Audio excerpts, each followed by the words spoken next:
because like at the end of it all, if maybe you are healthy, maybe you have a healthy body, maybe you make decent money, but I think there's always more. I think there's more that God has called you for. And I think that if you don't chase that, you will not feel that purpose.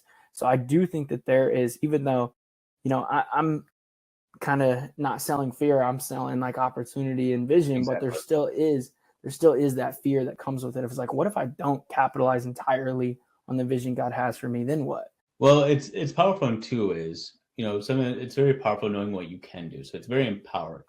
When you tell someone what they can do, like, hey, if you keep staying in shape, you can still play longer with your kids. You can be that 80-year-old who's keeping up with your grandkids. And the grandkids are just smiling, laughing, not knowing that you have energy. So it does create a positive emotion knowing what you can do and be more invigorated to go and to achieve it, compared to the opposite of fear, which can also be motivated, but also can paralyze you from actually moving forward. So that's why a lot of times we have to have a discussion of that. There's really two types of fears: fear of success and fear of failure. So we focus more on the fear of failure than we do on success. Yeah. And I heard Jordan Peterson say, he said it's all about where you place your fear. Yeah. It's, the mouse gets paralyzed if the cat is in front of him. Mm-hmm. But if you place the cat behind him, he's going to run further, faster than he ever has before. That's very true. And you see that, in life. My parents have a cat and dog, and when they first introduced the cat just froze, because that's what people do. Either we fight, we freeze, or we flee. It's built into us it's survival. There's really a fourth one. It's called fawn. And where that one's kind of like almost to associate yourself with the stressor. It's a little bit different. So it's always nice to say either you fight, freeze, or flee. Yeah. So that's good. It's good to think about associating yourself. That becomes your identity.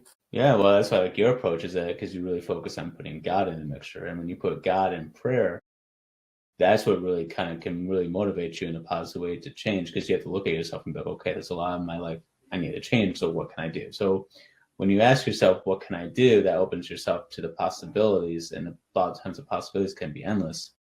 So that's why God tends to ask always one thing, because one thing will lead to 2, 3, and 4. Yeah. And I think, our identity rooted in God is the number one thing we have. Like, I don't think you can have anything else outside of that. Like, if you don't have a relationship with God, an identity with who you are in, I guess, relative to God, then you're not you may have a good life. You may have good things in your life, but it's not going to be great. It's not going to be the best it absolutely can be. Like, without God, we are nothing. I truly believe that.